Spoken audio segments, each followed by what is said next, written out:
Hey guys, Elissa Stone here again, powered by Total Wealth for this podcast. I have Darel Daik, amazing guest. He's the CEO of Nobel Mortgage, and really how I got started in investing with my first hard money loan. Thanks so much for being here, Darel. Thank you for having me. Yay! This has been a long time coming. I was really excited to have you on, and you're my first guest for my podcast.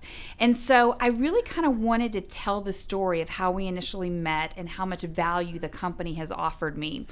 So for those of you listening, whenever I got started in the business, I'd heard some really good things about Nobel Mortgage, and I did a little bit of research, and I went to fill out an application, and I figured, hey, if I fill out this application, I might get a no. So from that point moving forward, I did, again, some more research, and there was a happy hour that Nobel Mortgage typically put on, and decided to attend and meet some of, Darel as well as some of the other staff members, and they did my very, very first hard money loan whenever I got started in the business. Yep. What did you think whenever you first met me and me telling you a little bit about my background and my plans and me getting started in the business? You definitely came across as very determined. Thank you. You were introduced through someone that I knew. He, kind of gave you his endorsement of, hey, you need to meet Elissa. She's in, I think you're with Fortune. Yeah. Yeah, I was with the real estate networking program. Yeah, with their program, and she's getting into real estate. So I knew you were new, but you seemed determined. And then you bring us this monster deal with this monster rehab budget, and I'm like, man, she is ambitious.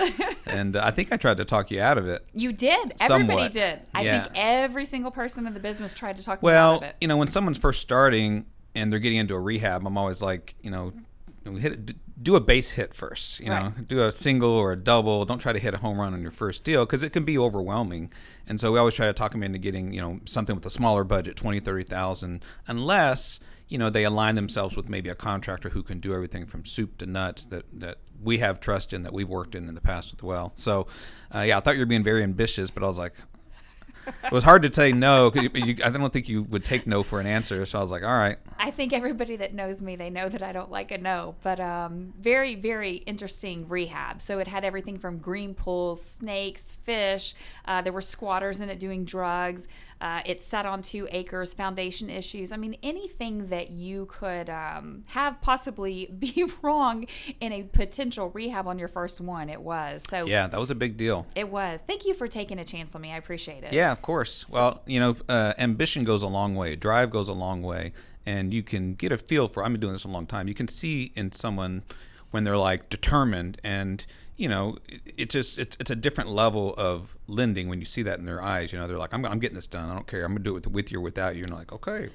I've had several clients like that. You can just see, like, they may not have the experience, but they'll figure it out along the way, and that's hard to come by. Well, thank you. Again, thank you for taking the chance. And here we are 3 years later, several projects later. Yep. We just closed on one recently. It was the highest purchase price to date. Yeah, it's a big deal. Yes. So the purchase price on the most recent one was $645,000. And then the rehab budget all in is going to be a little over $156,000. We're going to be forcing appreciation both by adding another room, adding another bathroom, as well as, all new flooring, all kinds of good stuff on this one. So you actually walked this property yourself. Why did you want to walk this property? It was an interesting deal. I wasn't quite familiar with that area. I mean, I knew it was a Memorial good area. It was a bigger deal. Sometimes I'll walk, I don't walk all the properties like I used to when I first started, but if it's a bigger deal, a lot of times I'll walk it. I think we were pushing the LTV on your deal that we wouldn't normally do. You pushed me to a higher LTV, and then post-closing, you pushed me even higher. Typical Elissa deal. So I was like, maybe I should get my eyes on this one, because we typically lend 70% of ARV, and you're like, I need 75. I think we did 75 on that deal. So I was like, well, let me look at it at least. And so that's an interesting house. I remember feeling like I was getting lost in that house, but really cool house too.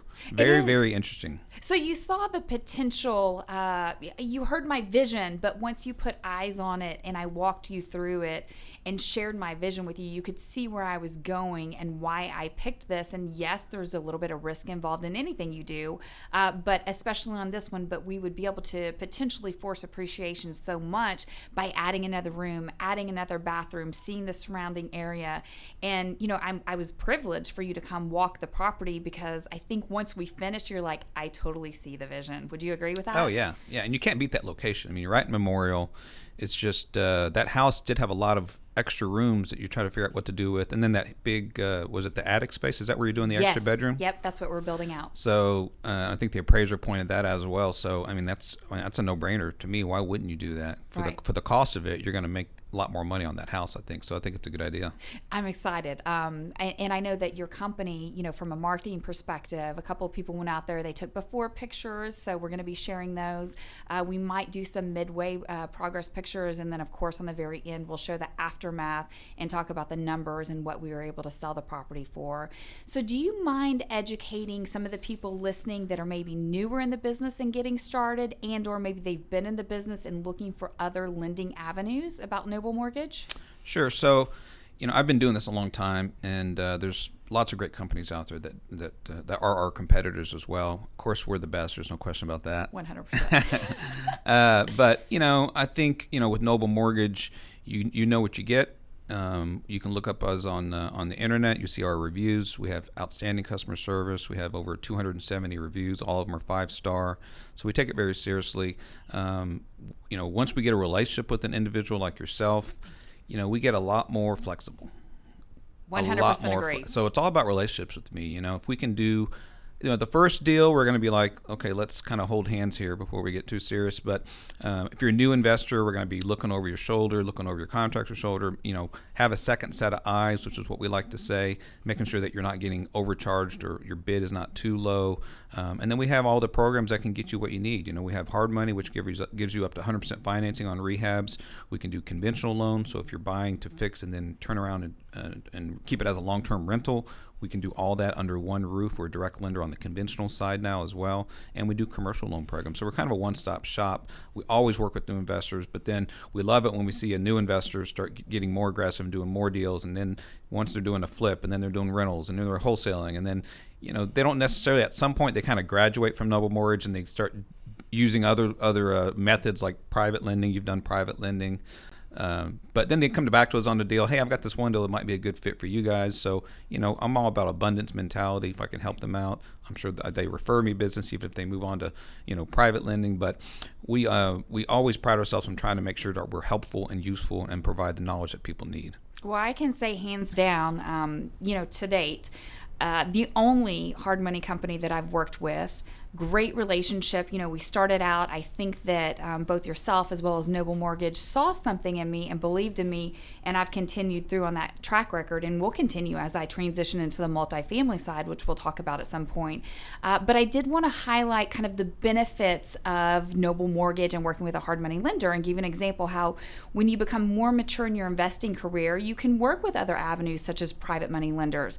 However, real live example, so a couple of deals ago, one of them was private money lending, and then another deal, this was the one that y'all funded most recently, I put it out to a private money lender who had an interest, and unfortunately at this point in time it just wasn't the best fit for him.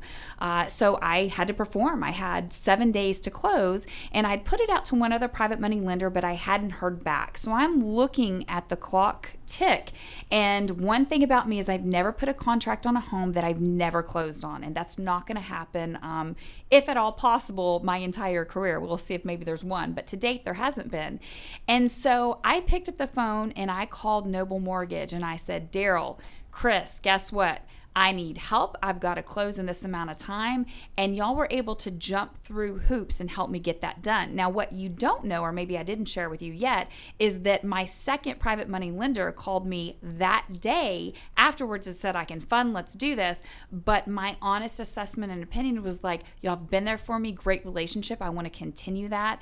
And y'all jumped through hoops to make this deal happen. So tell us a little bit about that progress with that deal. Yeah, I remember you, I think you mentioned it to me early on, but you told me you were talking to a private lender about it. And I said, as always, I say, if that doesn't work out, you know my phone number. You can always come to Nobel Mortgage, at the last minute like you always did. So, yeah, I remember that. And that's the thing about private lenders is, private lenders can be great, and you get a relationship with them and they have sometimes maybe cheaper money or more flexible money or whatever. Every private lender is different, but they're also different. and you never know what you're going to get, or if they're even going to do the loan, or maybe they're out of town. Right. Or they back out the last minute. I haven't had that happen, but I've heard plenty of stories. It does happen, because these are just individuals that are lending out their own money, so they're not as reliable. Right. You call a company, Nobel Mortgage, we're open 5 days a week, and everybody has my mobile number. You can call me anytime. Hey, I got this deal. I need to close this quick. We're in the business of making loans, so you get a little more reliability with a company like Nobel Mortgage. And so luckily for us, your private lender didn't commit in time, and we were able to lock the deal up. And so I was glad we get it done. It's a nice deal. Yeah, I'm interested to see how that deal turns out. I know, I'm excited. And one of the things that I wanted to mention that I love, we just came off some speaking today with your basics and breakfast that you hold typically. What is it? Once every couple of months? Well, we typically do them like once a month. Pre-COVID, we were doing them obviously in person, probably about once a month. I'll speak on something, we'll bring a guest on. And then post-COVID, we started making them into webinars and weren't doing them maybe quite as much. So now we're trying to get them back involved at least once a month on the basics and breakfast. Okay. I love them. I've been to several of them. Today, Darel spoke on the DISC personality profile. So, dominance, personality, influence, all those good things. And then it was such a privilege. Thank you for having me as a guest speaker. Yeah, thank you for speaking. You provide a lot of knowledge and had a good crowd, asked a ton of questions. Thank you. Held you over another 30 minutes, I think. Wouldn't let you leave the room. Right. Well, and one of the things that we covered today, I talked about 7 different stages in the process of rehabbing and what I typically go through. And what I kept coming back to is the checks and balances with Nobel Mortgage as a hard money lender. So this can be when you're getting started in the business. This can be, maybe your middle career in the business, or you've been in the business long-term wise. But it's the checks and balances. And I ran into a particular situation where had I not used you guys, I probably could have gotten myself in some trouble. And what that particular situation was is it was a deal through a wholesaler, and went out, walked the property, estimated repairs, made my offer. The offer was accepted, and then Nobel Mortgage was funding the deal. And what the square footage that the wholesaler was recommending, or that was actually on paper, there was a discrepancy after Nobel Mortgage did the appraisal. There was a 500 square foot discrepancy. And because of that, because of the knowledge and the checks and balances of using your company, I was able to go back and renegotiate that deal, which that could have made me lose a lot of money in the end. Yeah, I think the property we're selling for over $100 a foot. Right. So the difference in square footage of 500 is $50,000. Yes. So, that's a big difference. And I think the wholesaler was just going off of the appraisal district. Yes. So it wasn't even, the wholesaler's fault. They were just going off of tax records and appraisal district. And unfortunately, the homeowners who had lived in this home for quite some time were paying incorrect taxes for all those years. But I just, with Nobel Mortgage and hard money, the checks and balances are so important and imperative. In that particular situation, it really helped save me long-term wise. And then on top of that, talk a little bit about the inspection process and how that can be helpful with checks and balances as well. Sure. So when we get an appraisal, this is on a hard money loan, mind you. So in a hard money loan, the individuals are looking to purchase a property that's typically needs to be updated or is in disrepair, or it needs some sort of work to it. And so we send an appraiser out to tell us what the value of that property is going to be after those repairs are completed. But he does 2 things. Number one, he's appraising the home to determine what the value would be when the repairs are completed. But he's also looking at your repair budget to determine if that budget is sufficient to complete the job. And so if you're a new investor, you know how to estimate now. You've been doing this enough. But if you're a new investor, one of the biggest stumbling blocks for new investors is they don't know what things cost to fix. They look at a house, they're like, I don't know, it's going to be $20,000, $50,000. They have to get a contractor out there to bid it. Well, they may not know this contractor. So our appraiser is going to tell us this budget is too low, or this budget's too high, or they need to address this issue. If it's not on the budget, he's going to bring those items up. So that can help you a lot, as well as getting this correct square footage of the home. So then you know exactly what you're doing, and you can make an objective decision, not just taking the realtor's word for it or the wholesaler's word for it, and it'll keep you out of trouble. And then what about the inspection process? How could that be helpful to a newer investor, or even experienced investor, in saving them some time? Meaning, if you have a contractor who's saying, I've completed completed, 10 items, and then when Nobel Mortgage comes in to inspect and not all 10 items are done? How is that going to help me out and make sure that I'm covered and protected? Yeah, absolutely. So after the loan closes, for those of you that have never done a hard money loan, if it's $50,000 in renovations that are going to be completed, we're going to hold that money back and distribute it in draws, just like a construction loan. So, and the appraiser is the one who originally went out there who's doing the draws. So, if your contractor says the roof is done, the foundation's done, whatever each line item is, we send that appraiser out there to inspect it to make sure it's not only done, but done 100% and done correctly. And if it's not, we're going to have a conversation with the borrower. Hey, the roof's not done. It's halfway done. It's not done. So that tells the borrower they need to go out there and coordinate with the contractor and have them not be calling in draws if it's not completed. But it keeps them out of trouble, keeps them from getting the contractor in front of them, yes. Ahead of them, and giving them money when they didn't even finish the work yet. And that's part of managing a flip or any type of renovation, is managing your contractor, as you well know. That's been huge for me. I think there's been one time in all of my projects when working with Noble that my contractor was ready for some money and said that, say just an example, 10 things had been done and only 8 had actually been done. And I didn't walk the property because that's what I had you guys for, and, yep. That service. And Brian came out, I believe, and he was like, hey, Elissa, and, I think he maybe mentioned to you and Chris as well. He said, 8 of these have been done, but we can only pay for, what's been done, not the 10 that's being requested. And so it gave me the opportunity to have a conversation with my contractor and say, hey, we got to shape up or ship out. Yeah. Let's talk about those expectations. And he knew from that point moving forward, unless 100% of the work has been completed, don't turn it in, because that's my time and my money as well as Noble Mortgage's time. Yeah, absolutely. And, we want to make sure you're being protected. Your contractor, is not asking for things that weren't done, because, if you don't have a relationship with that contractor, you don't know if he's got other jobs. Maybe he's taking that money to use on another job. You got to be careful. Most of the contractors out there, I think, are trying to do a good job, but you do have to manage that process. Yeah. But we'll get more flexible too, as you know, with our regular clients about the draws. Even like sometimes, like, hey, everything wasn't done and there was one more thing to be done. My client will call me, like, take a picture of it. Darel, here it is. Right. I don't need this. I don't need to send the inspector out at that point. Or sometimes they need an advance. We talked about on your most recent deal. Yes. Can you give the advance to these contractors which I know, I think you're using Fast Track on that one. Yes, Fast Track. And so I'm like, yeah, I know those guys. I know they're going to do a good job. I know you. I'm not worried about it. So we'll give an advance, which we don't typically do on. No, it's not standard. Not standard. It's relationship. And all relationship. You have to have produced over a couple of years and several deals to get to that point. But that's why it's so important to focus on the relationships and make sure you're performing from an investor perspective. It really is. A relationship is everything, because then you know how we work. We know how you work.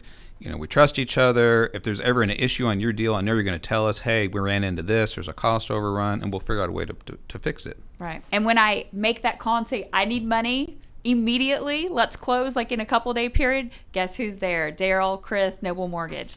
The last thing that I wanted to touch on today, which thank you again so much for your time. Thank you for the privilege to speak earlier. I truly enjoyed it. We've talked a little bit about how I started my journey with the single family side, and where my journey is going from this point moving forward is multifamily. So you were very, very clear that I am just as ambitious about transitioning to that side as I was getting started in the business several years ago. Tell us a little bit about your company on the multifamily side as far as lending, and help educate me in the process as I start this journey in obtaining my first multifamily property. Yeah, so when you get into the multifamily side, it's completely different.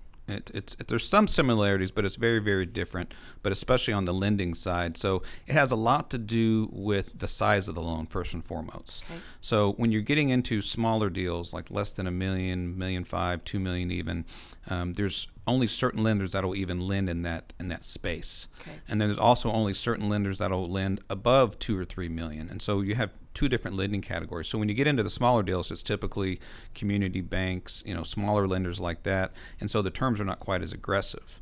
You're having to, look at shorter amortizations, a balloon note at some point. They're looking at you more directly, your personal tax returns, your credit, and so forth. Whereas when you get into the bigger deals, typically $3 million and up, that's when you can get into non-recourse loans, where they're not really care about your financials. They're looking more at the asset itself and how well it's performing. Okay. So it's a completely different game. Very lucrative. Multifamily is very lucrative, but it's a little bit longer learning curve than it is on the residential side, where it's a little more cookie cutter. Right. Okay. Very, very good information. So the very last thing, I'm going to totally put you on the spot. Uh-oh. You need more money? No, actually I don't. Not yet. We need a third lien now? But that may change tomorrow. I'm sure it will. So how I'm going to put you on the spot is you met me several years ago when I didn't have any experience, and got started on the single family side. And we've built up an amazing relationship. I've been able to perform and produce on all my projects, getting very creative, forcing appreciation, doing all these things. Now I'm in a position where I'm ready to transition to multifamily. So based on where you sit today, looking at me, do you see the same potential and progress and kind of that dedication and determination for me to move forward in the multifamily as you saw with me back then on the single family side?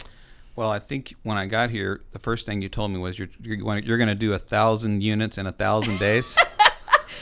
That was the goal that I recently came up with that most people think is very ambitious, but I'm like, why not go for it? So yeah, I don't think your ambition has squandered at all. It's probably grown a little bit. And then I said, wow, that's a lot. And you looked at me and said, tell me I can't do it. No, I ain't doing that. I hope you do it.